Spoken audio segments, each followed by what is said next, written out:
거기로 가서 우리를 이겨 소동하게 하거나 형제들이 곧 바울을 보내어 바다까지 가게 하되 실라와 디모데는 아직 거기 머물더라. 바울을 인도하는 사람들이 그를 데리고 아테네까지 이르러 그에게서 실라와 디모데를 자기에게로 소식이 오게 하라는 명령을 받고 떠났다. 살아계셔서 역사하시는 우리들의 아버지, 오늘도 우리 한 사람 한 사람 예수 그리스도의 보혈의 은혜로 덮으시고 하나님의 백성 삼으셔서 하나님의 거룩한 존전 앞에 나와 예배할 수 있는 은총 주시니 감사합니다. 하나님, 사모한 마음 있지만 몸이 허락하지 않아 그곳에 잊지 못한 사랑하는 성도를 예수 그리스도의 보혈로 축복하오니 은혜를 풀어주시고 무엇보다도 가장 최고의 가치 있는 행위 예배 그리고 경배자로 설 수 있는 우리 모두가 되게 하여 주시옵소서. 하나님 말씀을 듣되 사모하고 간절한 마음으로 받아 그 말씀이 영이 되고 생명이 되며 치유가 되고 회복의 역사가 일어나는 복된 말씀 되게 하여 주옵소서. 다른 사람 들으라고 하시는 말씀이 아니라 곧 내게 주신 말씀인 줄 하나님 받게 되는 내마의 심정을 갖고 하나님의 거룩한 역사가 우리의 심령과 우리의 삶 속에서 하나님 나타나게 하여 주시옵소서. 주 예수를 믿으라 그리하면 너와 내 집이 구원을 얻으리라고 하셨는데 그 예수 그리스도를 내가 어떻게 믿는지를 나와 그리고 우리 가정에 그리고 우리 가족들에게 우리 자녀들에게 그리고 우리 주변에 나를 아는 그러한 사람들에게 잘 나타낼 수 있는 주님의 통로 되게 하시옵소서. 감사하고 예수 그리스도의 이름으로 기도드립니다. 아멘. 할렐루야.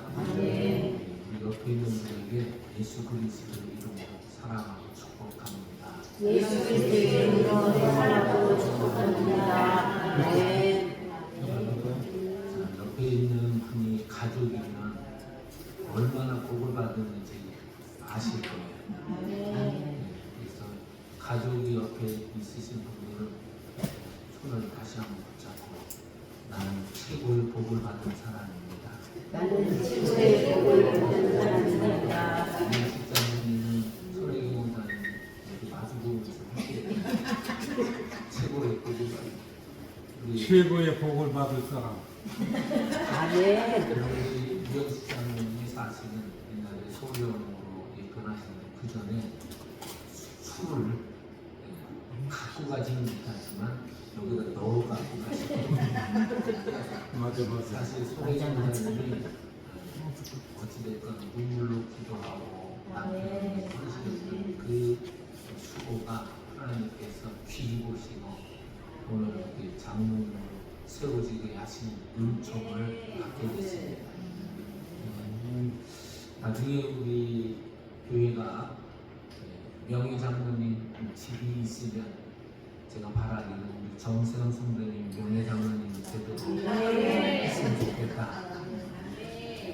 여러분 분명히 아멘 했으니까 나중에 명예 장로 집을 준다 할지라도 아니 목사님 왜 그런 걸 줍니까? 그리고 우리 최윤 형제께서 보이지 않는 그 숨은 귀한 일꾼 곧 될 줄 저 믿고 아멘. 하나님께서 새벽에 기도하고 있는데 하나님이 귀하게 써주실 줄로 믿습니다. 아멘. 여러분 옆에 있는 분에게 다시 한번 귀한 일꾼으로 써주실 줄 믿습니다. 귀한 일꾼으로 써주실 줄 믿습니다. 장로님. 여러분 그 신앙생활 하면서 오늘 영원한 그 신앙생활의 주연은 예수 그리스도신 것을 부인할 수가 없습니다. 우리가 구원받게 하고 하나님 아버지를 아버지라 부를 수 있게 하고 하나님 아버지께 나아가 우리의 연약함에도 불구하고 기도해서 구하라 주실 것이요 찾으라 찾을 것이요 그리고 문을 두드리라 열리게 하시는 은혜의 통로가 영원한 주연이 되신 분이 예수 그리스도십니다. 그런데 그 예수 그리스도를 여러분 주님 하나님 아버지께서 33년 동안 이 땅에 계시게 하셨다가 그 예수 그리스도의 주연의 역할을 주연급 조연으로 하나님께서 부르신 사람들이 있습니다.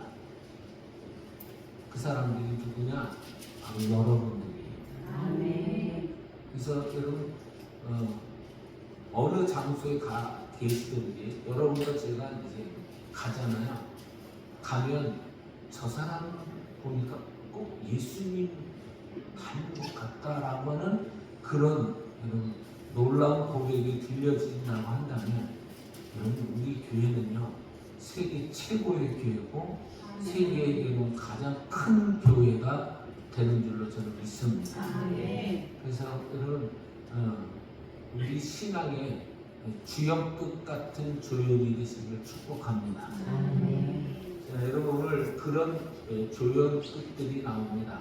여러분 오늘 10절에 보면 밤의 형제들이 바울과 실라라고 하는 사람 이 사도를 이제 다른 지역으로 내보냅니다. 내보냈는데 저는 이 10절의 말씀 묵상하면서 지난주에 여러분 그 사람들이 누군지를 우리가 보게 됐습니다. 9절 말씀을 보면 바울과 실라를 다른 도시로 내보내는 역할을 하는 사람이 야손이라고 하는 사람입니다. 여러분 야손이라고 하는 사람은 바울과 실라를 맞아들여서 봉변을 당했습니다. 고소고발을 당해서 집단으로 여러분 끌려가가지고 어려움을 겪게 되는 사람이 바로 야손이라고 하는 사람입니다. 이 야손이라고 하는 사람은 심지어 여러분 우리가 정말 이렇게 표현하면 맞을지 모르겠습니다. 죽을 둥 살둥해서 노력하고 애쓴 돈을 바울과 실라라고 하는 사람들을 위해서 보석금이라는 것을 만들어서 여러분 풀려나게끔 될 수밖에 없는 상황까지 부딪히게 된 사람이 야손이라고 하는 사람입니다. 자, 여러분 우리 사람이요 이 금전적 유익이 되잖아요. 그 사람이 참 민감하게 반응을 하더라고요. 반응을 우리 교회는 안 하시잖아요. 그죠? 돈이 뭐 1,000,000원이든 뭐 1억이든 뭐 그게 무슨 상관이 있어. 오직 주님이면 충분하지. 이러면 할렐루야죠. 그런데 여러분 사실 100만원 뭐 이렇게 만짜리가 들어가는 순간부터 우리는 민감해지기 시작하는 게 사람의 인지상정인 것을 아닌 것처럼 시치미 특대가 앉아 계시지 말고 인정하시죠. 네, 사실 저도 민감하게 반응할 수밖에 없습니다. 그런데 여러분 야손이라고 하는 사람이 보석금을 내놓는다는 것은 굉장히 큰 손실입니다. 그리고 자 법정에 가면 마음이 평안하시죠. 일단 경찰 제복만 입어도 운전하시는 분들은 조심하시죠. 이게 경광등이 이렇게 반들반들 돌아가는 그것만 봐도 부담스러운 게 우리입니다. 우리 장로님 권사님 절대 그러신 분들이 없어서 저는 참 감사해요. 제가 지난번에 이실직고를 합니다. 지난번에 제가 바깥에서 뭐 일을 하고 돌아오는데 여러분 제가 시간이 좀 촉박해서 속도를 냈는데 빨간 불이 바로 앞에서 섰다가는 어중간하게 딱 쓸 수밖에 없는 상황에서 그냥 지나갔는데 뒤에서 누군가를 본 거예요. 저 우리 교회 차 같은데. 그래서 제가 앞으로는 그러지 않으려고 지금 열심히 노력하니까 너그럽게 용서해 주시기를 바랍니다. 그런데 여러분 그 경찰차만 봐도 부담스러운데 법정에 가면 엄청나게 어려운 가슴이 이렇게 두방방질을 할 수밖에 없습니다.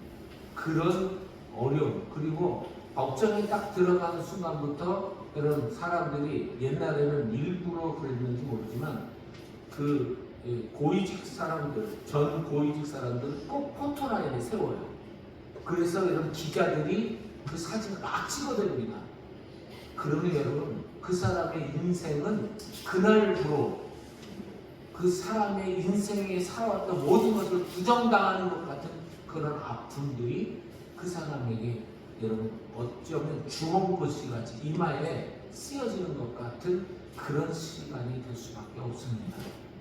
그런데 여러분 이 야손이라고 하는 사람이 그런 수모와 그리고 자기의 재정적인 그 손실과 그리고 자기 삶에 부정당하는 것 같은 그런 아픔을 겪는데도 불구하고 오늘 본문의 10절을 보니까 밤에 바울과 실라를 내보냅니다. 여기서 밤에라고 하는 것은 정확하게 의미가 뭐냐면 밤을 이용하여라고 하는 뜻입니다. 왜냐하면 사람들이 보니까. 그런데 내보낼 때 여러분 이 바울과 실라가 원인 제공자였고 그리고 그 원인 제공했던 바울과 실라를 맞아들인 것 그것이 여러분 이 야손에게 엄청난 손실을 가져온 거잖아요. 그러면 여러분 여기가 사실 편하진 않거든요. 이게 여러분 성경을 믿는 여러분과 저의 눈이 되어야 합니다. 아, 야손이라고 하는 사람이 어떤 마음이었을까?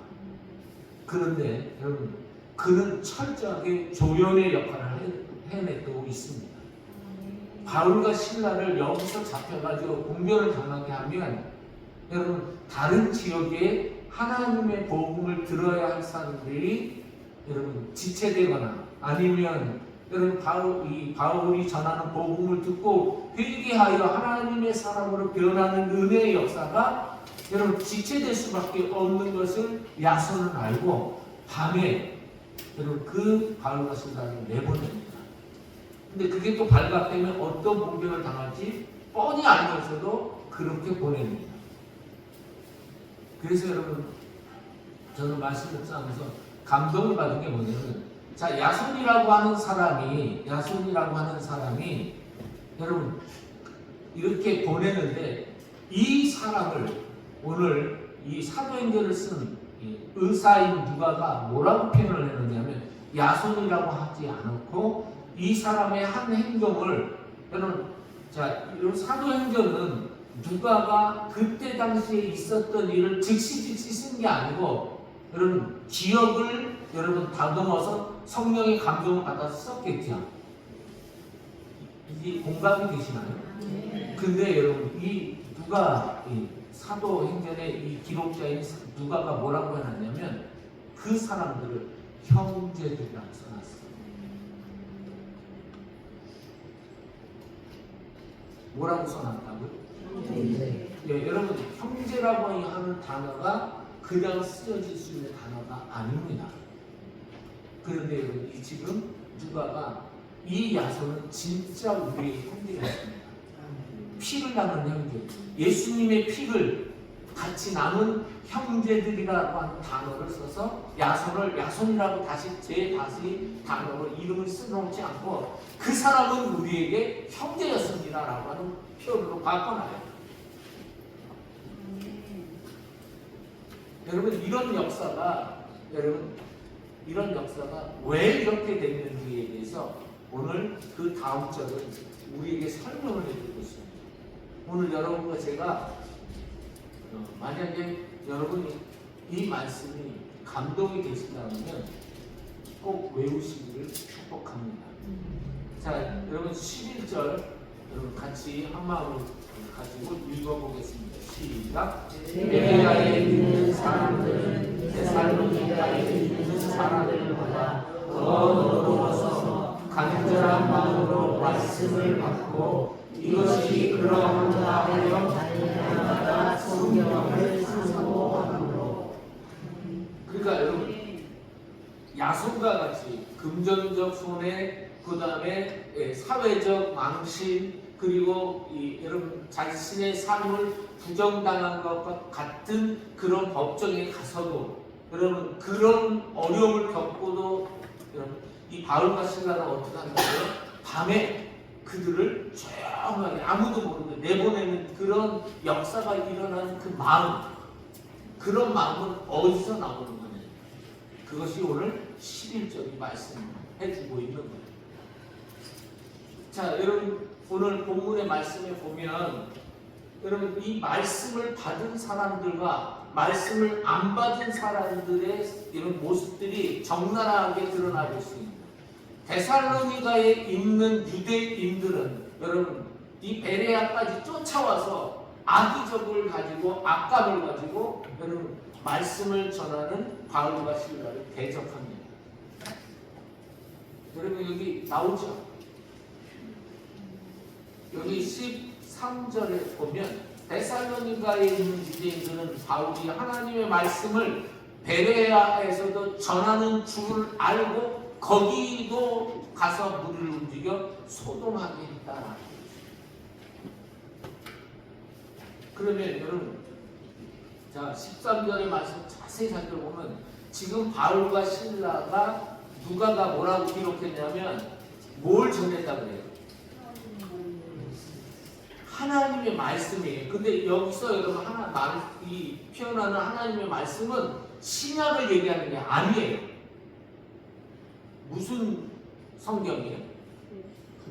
구약 성경. 그러면 유대인들은 구약 성경을 가지고 볶아먹고 지져먹고 여러분 데쳐먹고 여러분 무쳐먹고 별의별 방법으로 한다고 생각하는 사람들이 유대인들입니다. 라고 되어 있잖아요. 그리고 자신들은 무슨 백성이라고 해요? 하나님이 선택한 민족이라고 해서 선민이라고 하는 선민 사상으로 가득 차 있는 사람들이 그 선민 사상에 여러분 토대가 되고 기초가 되는 게 뭐예요? 하나님의 말씀이잖아요. 말씀이 없으면 드러나 이스라엘라고 표현한 쇠마 이스라엘이라고 하는 신명기 6장 4절로 9절의 말씀이 부정당하는 거고 여러분 그 순간부터 하나님의 말씀은 아무 의미가 없는 헛소리가 될 수밖에 없는 거예요. 맞나요? 그러니까 여러분 하나님의 말씀을 전하는데 베레아에 와서까지 악감을 가지고 악의를 가지고 여러분 복음을 전하는 바울과 실라를 여러분 대적해서 소동질을 해서 뒤에서 조종을 해서 이런 행위를 하는 이런 상황들이 있다는 거예요. 그러면 여러분 이 말씀은 여러분 그 유대인들에게는 무슨 말씀이었냐? 그냥 로고스 기록된 말씀이었어요. 그런데 야손이라고 하는 사람과 그리고 이 베레아에 있는 사람들은 이 말씀이 뭐가 됐냐면 레마가 된 거예요. 자, 성도 여러분, 하나님의 말씀은 살았죠. 아멘. 다시 한번 여쭙겠습니다. 하나님의 말씀 살았습니다. 그럼 살아있다면 어떨 때 이게 살아있는 거예요? 어떨 때? 여러분 우리가 여러분 주야장창 어쩌면 제가 계속해서 여러분과 저에게 전해지는 이 말씀을 살아있는 말씀이죠. 살았고 운동력이 있고 뭐 자유의 날선 어떤 이거 여러분 이 강단에서 수도 없이 저를 통해서 들으셨잖아요. 들으셨죠? 들으셨나요? 아멘. 그러면 여러분 이게 어떨 때 살아있어요? 살아있게 되죠. 여러분 사람이요. 사람을 한 단어로 줄이면 뭐예요? 한 단어. 그게 삶이에요. 삶. 그러면 삶은 풀어서 이건 살아있음이라는 단어의 뜻이죠. 그러면 여러분 하나님의 말씀이 살았다라고 하는 말은 이 사람의 삶이 살아있음을 보여줄 때 이게 살아있는 거예요. 그러면 여러분과 저희 삶 속에서 하나님의 말씀이 살아있게 하는 그 상황이 어떤 때에 여러분 이루어질 때 이런 역사가 나타나는 거예요. 여러분 이게 얼마나 중요한지 몰라요. 여러분 하나님의 말씀이 이렇게 들어오잖아요. 근데 여러분 예수님께서 그래서 4가지 밭을 얘기하시죠. 근데 여러분 하나님의 말씀에 좋은 밭은 어떻게 해요? 말씀을 받을 때 좋은 밭이 돼서 간절한 마음으로 받아요. 아멘. 여러분 여기 있고 싶어도 어떤 분은 있고 싶지만 있을 수 없는 상황에 있는 분들이 있죠. 근데 여러분 이러한 시간들이 내게 주어질 수 있다는 것이 얼마나 큰 은혜인지 모르는 사람들이 우리 가운데도 얼마든지 있을 수 있죠. 어떤 분은 여러분 제가 점심도 못 먹고 그렇게 급하게 가시는 분들도 있고, 어떤 분은 병원에서 정말 사모함으로 그 말씀을 들어야 되는지 하는 그런 분들도 있단 말이에요. 근데 여러분 그런 시간이 내게 곧 온다는 거예요. 제가 여러분 왜 막 온몸을 이렇게 열정을 가지고 이렇게 하고 찬양하고 하냐면, 내게 이 시간은 아무리 지나고 나면 잡을 수 없어요. 몸부림치고 아무리 추억하려고 해도 이게 되지가 않는 거예요. 제가 말씀드렸잖아요. 제가 하나님께서 특별한 훈련을 시켜서 말을 사의를 못한 적이 있어요. 그게 얼마나 힘든지 그걸 제가 직접 겪어본, 말 못하는 사람의 심정이 어떤지 알게 됐어요.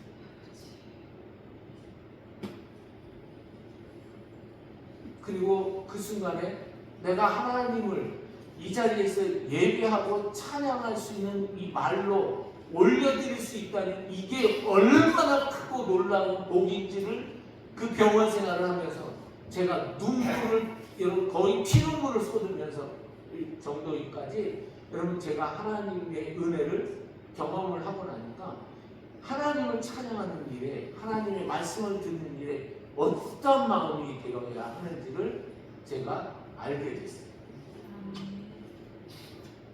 그래서 여러분 제가 말씀 듣는데 졸고 그러시잖아요. 그럼 속에서 열불이 나요.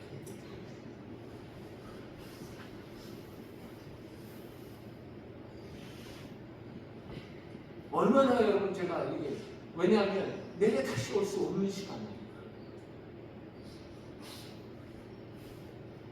하나님 말씀 여러분 아무나도 오늘 제가 오면서 저희가 이제 매일 새벽 끝나고 나면 조금 있으면 2분이 카톡을 보내세요.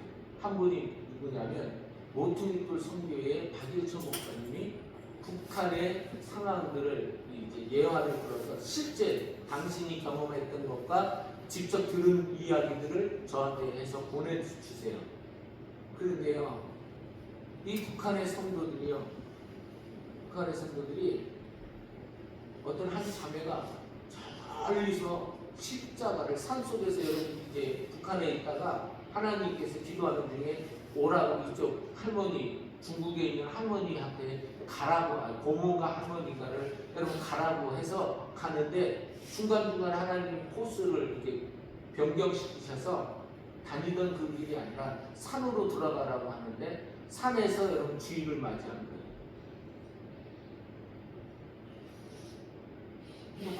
멀리서 십자가가 보이니까 통곡하면서 거기서 아무도 없는데 여러분 덜덜덜 떨면서 여성인데요. 여성이 몸으로 그 추운 산 속에서 벌벌벌 떨면서 예배를 십자가를 바라보면서 예배를 드리는 그 여인의 그 마음을 이렇게 저에게 전해주는데 나는 그런 마음이 있나?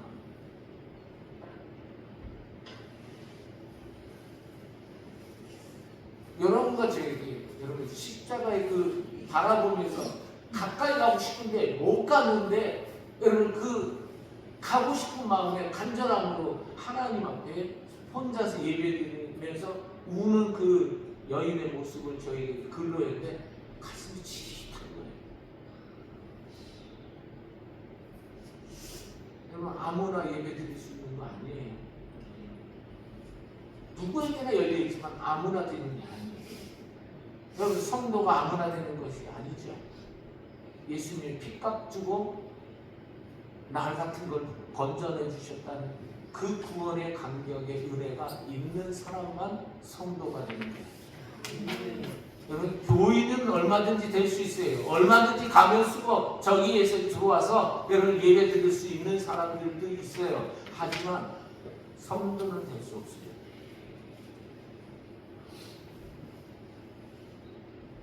근데 여러분, 그런 사람들이 어떻게 여러분 그런 사람이 되고 야손과 같은 사람이 되고, 그리고 그렇게 얻어맞으면서도 바울과 신라의 모습을 유지하면서 갈 수 있는 사람들이냐?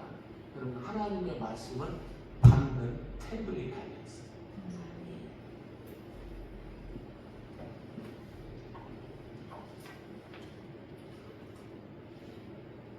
여러분, 여기 너그러워서라고 하는 이 단어를 써놨거든요. 11절에 보면 데살로니가에 있는 사람은 전에는요 신사적이라고 되어 있습니다. 신사적. 개역 한글 발에는 신사적이라고 되어 있는데, 여러분 이 사람들이 원래 신분이 아주 높은 사람들이었다고 합니다. 왜냐하면 여기 뒤에 보면 그 중에 믿는 사람이 많고 또 헬라인의 기부인과 남자가 적지 아니하니라고 이렇게 써 있는데, 이 사람들이 굉장히 수준이 높은 사람들이었답니다. 그런데 이 사람들을 뭐라고 표현하냐면 너그럽다라고 되어 있습니다.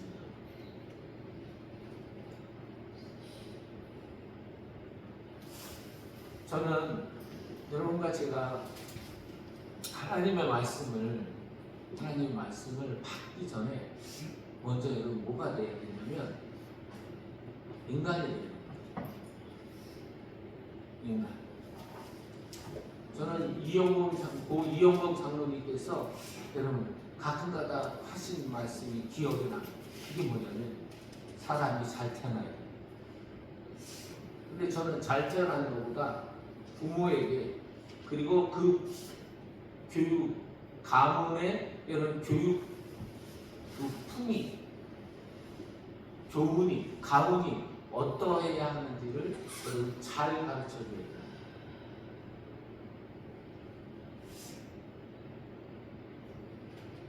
여러분, 저는 제일 먼저 겸손해야 된다고 생각이 듭니다. 제 핸드폰에 계속해서 써놓은 게 있습니다. 최고의 최선의 정직은 겸손입니다.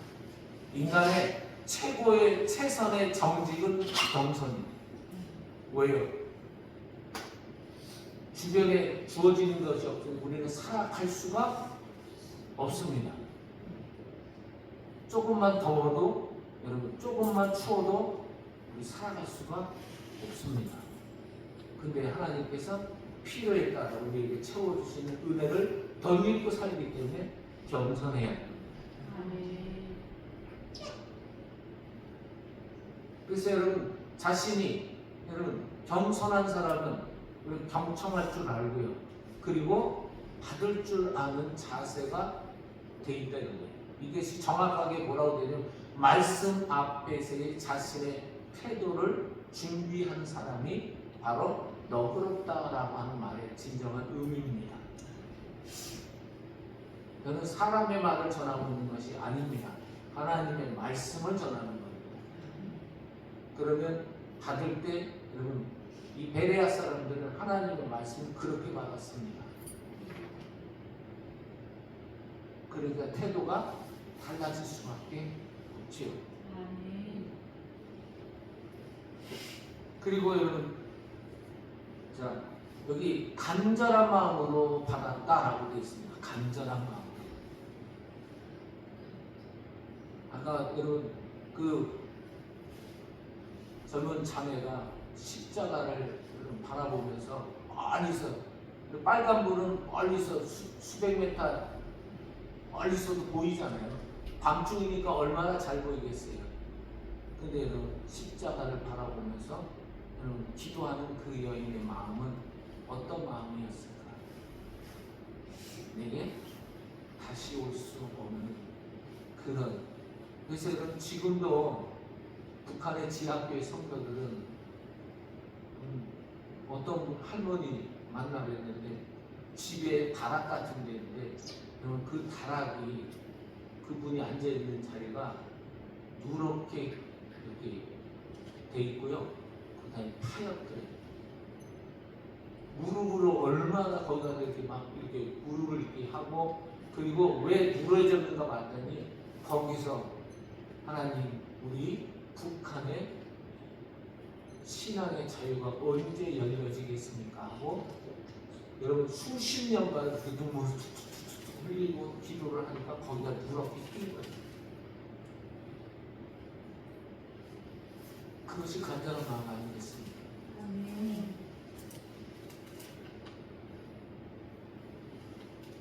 그래서 여러분 이걸 간절한 마음을 원어를 찾아보니까 열성, 호의, 자진. 그러니까 여러분 이걸 여러분 다윗이 뭐라고 하면 자원하는 심령 이렇게 표현해 놨더라고요. 그러니까 하나님의 여러분 예배나 말씀을 듣는데 여러분 자원하는 심령을 가지고 열정을 다해서 그리고 이 말씀을 호의적으로 받아들이는 자세가 돼 있을 때 이것이 너그럽고 간절한 마음이라고 표현을 해놓은 겁니다. 우리 교회 다니는 분들 중에 그냥 주소 들은 사람들이 있고요. 어떤 분은 가슴에 새겨지는 사람들이 있어요. 그 사람들의 이런 소식을 들어보면 기가 막힙니다.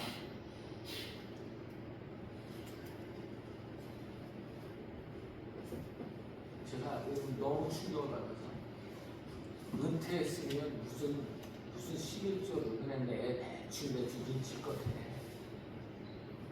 주일은 뭐 주일만 한 번쯤 나가면 되지 뭘. 근데 저는요 우리 이형범 장로님이요 이 골수종 걸리셔서 주저앉아 있었을 때까지 그분은 비가 오나 눈이 오나 자전거를 타고 거기서 80이 넘으신 분이 여기 교회를 오셨어요. 잊지 않고 있어요. 제가 맨 처음에 교회 왔을 때 여러분 그 전지 작업을 하셨던 분 처음 만난 분이 이영봉 장로님이에요. 바깥에서 전지하고 계셨어요. 제가 처음에 왔는데 은퇴하시더라고요. 그리고 저에게 아주 좋은 모습을 보여주셨어요. 그분이 자원하는 마음.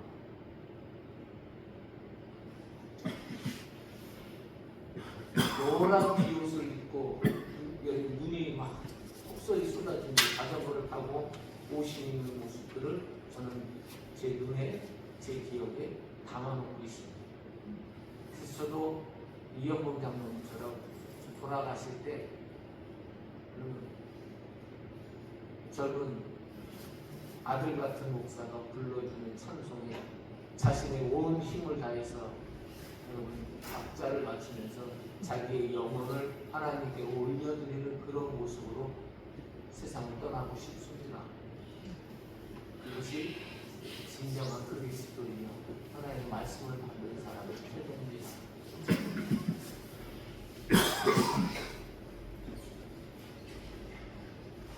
이 베레아에 있는 사람들은요, 이 간절한 마음이 또 두 가지 뜻이 있더라고요. 하나는 수용성과 비판적 질문. 정말 그런 거?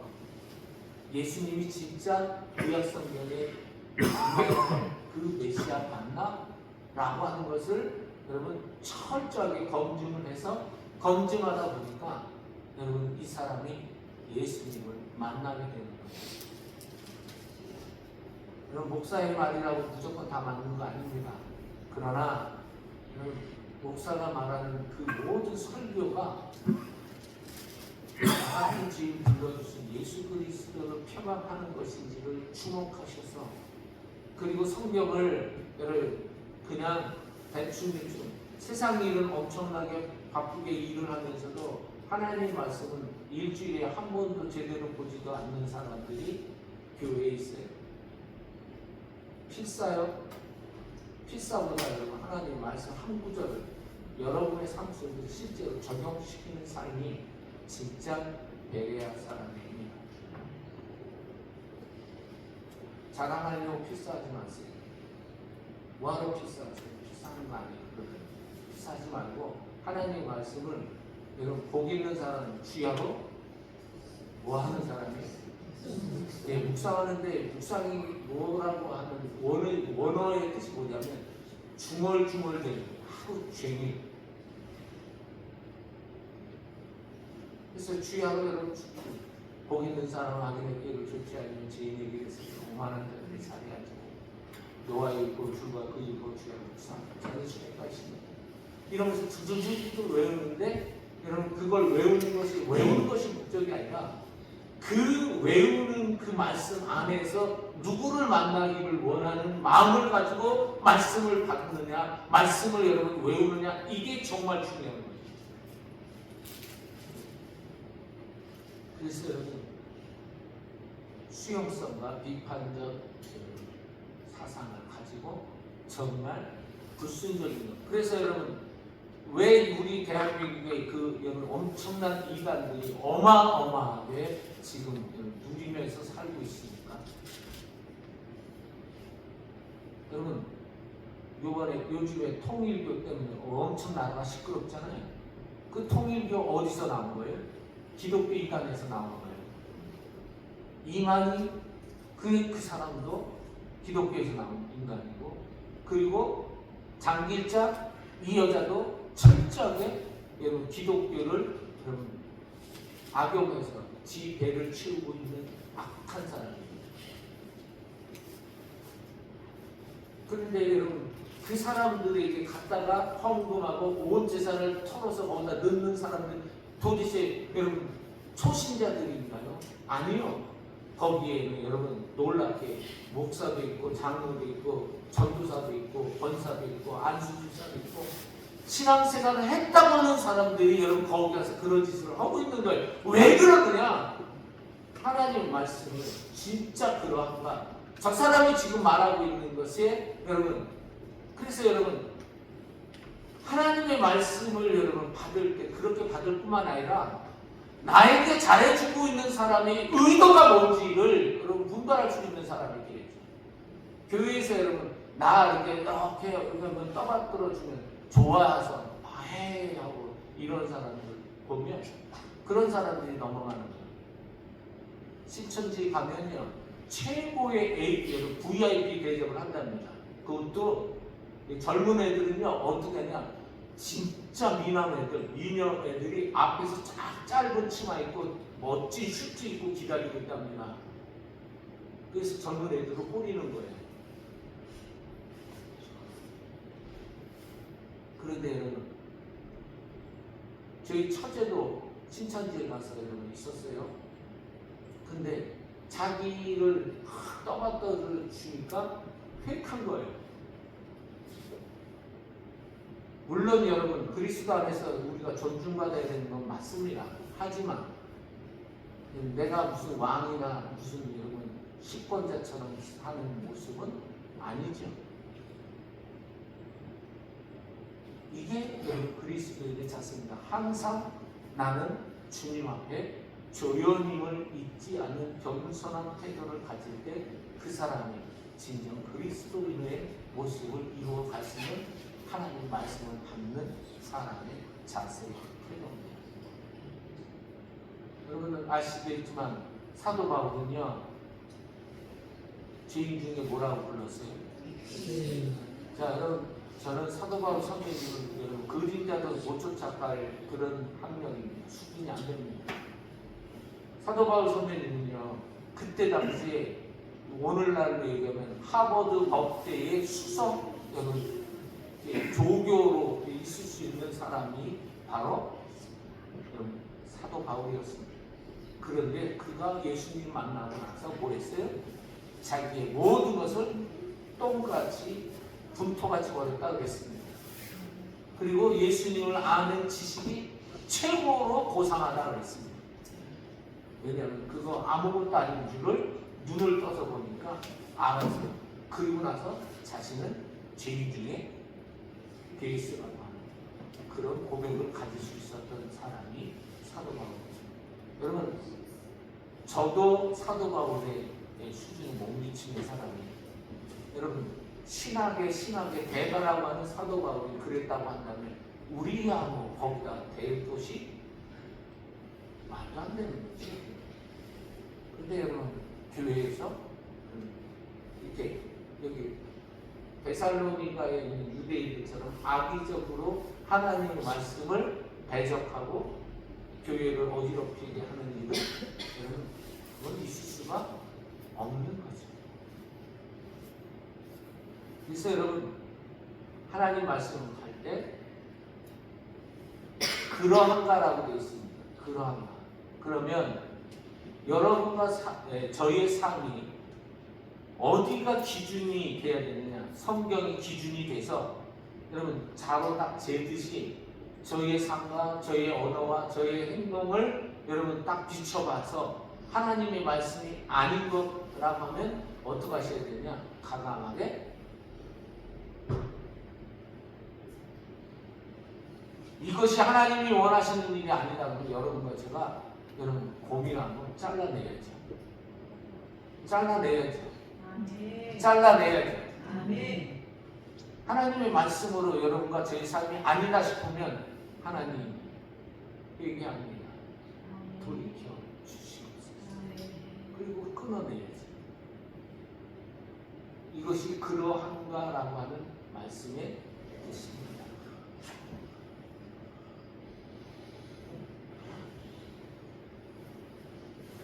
오늘 하나님의 말씀을 이제 마치려고 합니다. 여러분 교회가 교회되게 하고 예배가 예배되게 하는 사람들의 기준은 항상 예수 그리스도를 닮는 것이고 예수 그리스도를 따라가는 것이고 그분이 말씀하신 말씀을 내 삶의 모든 영역에 적용을 시켜서 가정에서나 교회에서나 어디에서든지 하나님의 말씀을 나의 삶의 기준으로 만들어야 합니다. 그래서 하나님의 자녀가 배출되게 하고 우리 가정에 예수님을 만난 사람이 바로 내가부터 돼야 되고 그리고 우리 자녀들에게 전해질 때 대한민국이 살고요 우리 와수리가 살고요 지역이 살아나게 되어 있습니다. 기도하겠습니다. 이 시간 여러분 기도하실 때 하나님 앞에 여러분 우리가 주님 앞에 내려놓아야 할 것이 있다면 내려놓으셔야 되는데 그 중에 제일 먼저 내려놔야 할 것이 뭐냐면 나라고 하는 존재에 대해서 내려놓으시기를 축복합니다. 하나님 내가 교만하게 말하거나 생각하거나 행동한 것에 대해서 하나님 회개합니다. 그리고 여러분 또 하나 여러분과 제가 하나님의 은혜를 받으려면 어떻게 되느냐? 하나님 앞에 그동안 잘못된 삶의 모습이 있었더라면 삭개오라고 하는 세리 장은 하나님 곧 예수 그리스도를 만났을 때 뭐라고 했습니까? 하나님 예수님 주님 만약에 내가 토색한 거 있으면 4배나 하겠고 다 돌려주겠고 하나님의 뜻대로 하나님의 말씀대로 살아가겠습니다 라고 그가 회개했을 때 예수님께서 뭐라고 말씀하셨냐면 이 사람도 아브라함의 자손이라 라고 말씀하셨습니다. 그러면 여러분 우리가 기억해야 할 것은 예수님을 분명히 육신적으로 봤는데 예수님이 그가 예수님을 기대하고 사모해서 뽕나무 밑에 올라가고 뽕나무 위에 올라갔는데도 불구하고 그 사람을 그때까지는 예수님이 아브라함의 자손이라고 하지 않았습니다. 언제 아브라함의 자손이라고 했습니까? 회개하고 돌이켜서 내가 이렇게 살겠습니다. 내가 잘못 살았습니다. 라고 했을 때 아브라함의 자손이라고 하면서 하나님의 은혜를 그때부터 부어주기 시작하셨습니다. 여러분 이 시간 함께 하나님 나 이제 제대로 살겠습니다. 바르게 살겠습니다. 정말 하나님의 은혜를 받은 자로 살아가겠습니다. 하며 함께 기도하겠습니다. 살아계셔서 역사하시는 아버지 하나님 감사합니다. 이제 하나님의 은혜를 받은 대대한 사람들은 왜 그렇게 하나님의 은혜를 받았는지 깨닫게 해주시고 감사합니다. 말씀을 사모하고 자원하였고 그리고 날마다 정말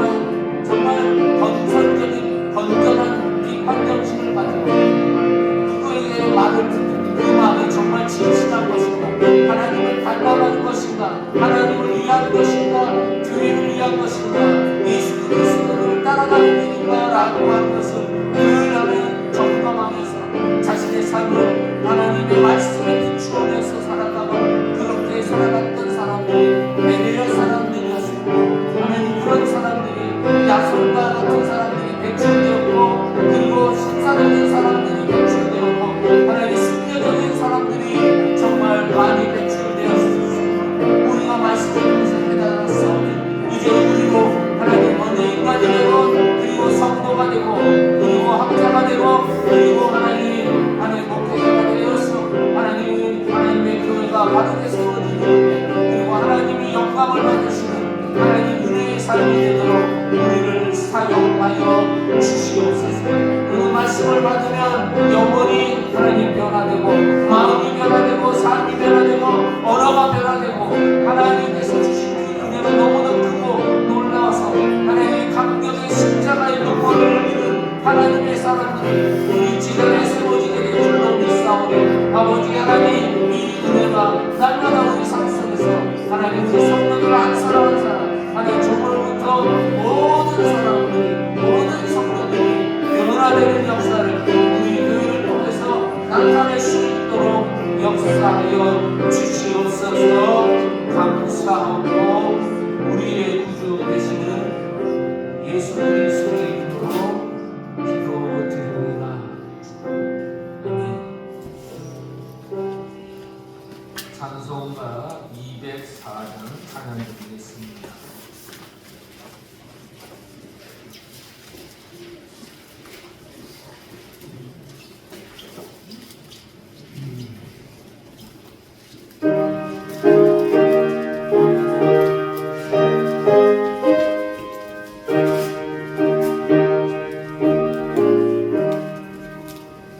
주의 말씀 듣고서 주 내 마음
말씀을 통해서 깨닫게 해주시고 다시 결단하게 하시고 주님 앞에 어떠한 사람으로 살아가야 하는지를 도전하게 해주시니 감사합니다.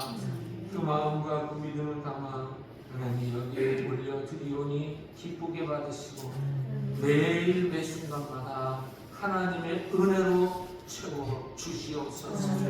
부족하지 않게 채워 주소서. 보호해 주옵소서. 공급하여 주옵소서. 지켜 주시옵소서. 기도하는 모든 기도의 내용들이 하나님 영광을 위하여 하나님 나라를 위하여 하나님 세워지게 하시는 축복의 통로가 되게 해 주옵소서.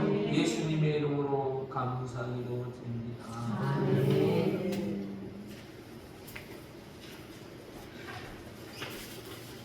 광고 말씀 셋째 주 대인절 주간입니다. 여러분 멸시 속에 스며드는 사랑이라고 하는 제목을 가지고 묵상하며 하나님께 주님의 마음을 담는 우리가대로 주님 앞에 나아가시는 여러분과 제가 됐으기를 바랍니다. 성탄 예배에 12월 25일인데 회신자 초청 예배가 있습니다. 기도로 그 영혼들을 또 좋은 모습으로 섬기며 초청해 주시기를 바라고, 되게 감사로는 우리 김정희 집사님이 감사로 수고를 해주시겠고, 그 12월 14일 대결산 이해능약 그리고 대결산 재직계 운동회까지 이번 12월 달에 다 마치려고 하니까 여러분 준비해 주시기를 바랍니다.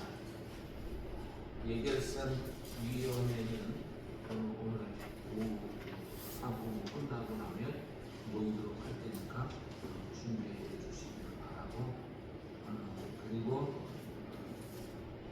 우리 이정숙 집사님 위해서 기도해 주시고, 그리고 우리 강영식 원장님 위해서 오늘 아마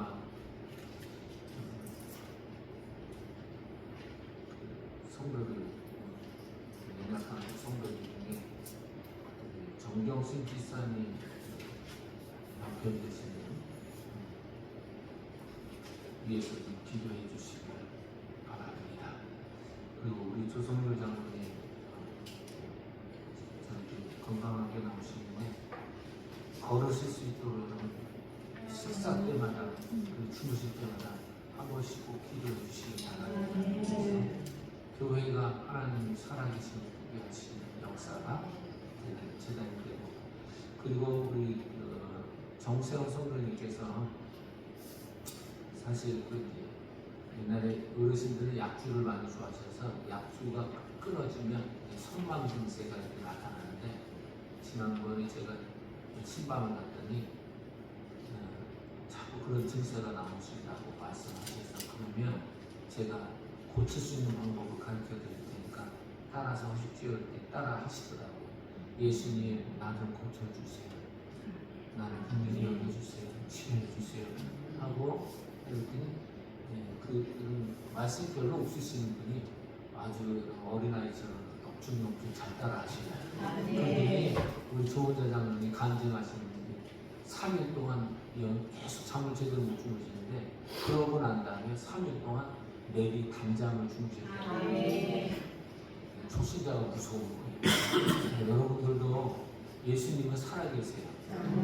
예수님은 역사하시고, 예수님은 우리의 삶 속에 여러분 모든 것을 책임져 주신 분이 예수님이세요. 그 예수님 믿고 하나님께 구하면, 여러분 하나님께서 감동 주시는 걸 구하면 반드시 이루어집니다.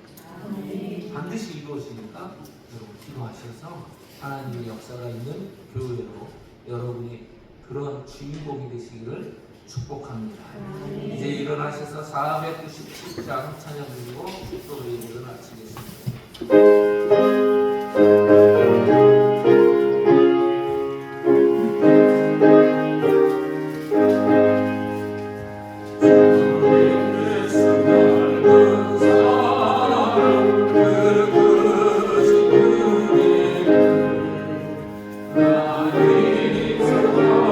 Happy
지금은 우리의 생명과 우리의 은혜의 축복의 주인 되시는 예수 그리스도의 은혜와 하나님 우리 아버지의 무한하신 크신 사랑과 성령의 강한 감동 교통하심이 오늘 하나님의 은혜를 누리는 성도 말씀을 깊이 새겨 하나님의 말씀대로 살아갈 때마다 하늘의 복과 땅의 기름진 것으로 채워주시는 귀한 성도들이 되어질 수 있게 하시기를 이제로부터 영원토록 축복하며 기도하옵나이다. 아멘.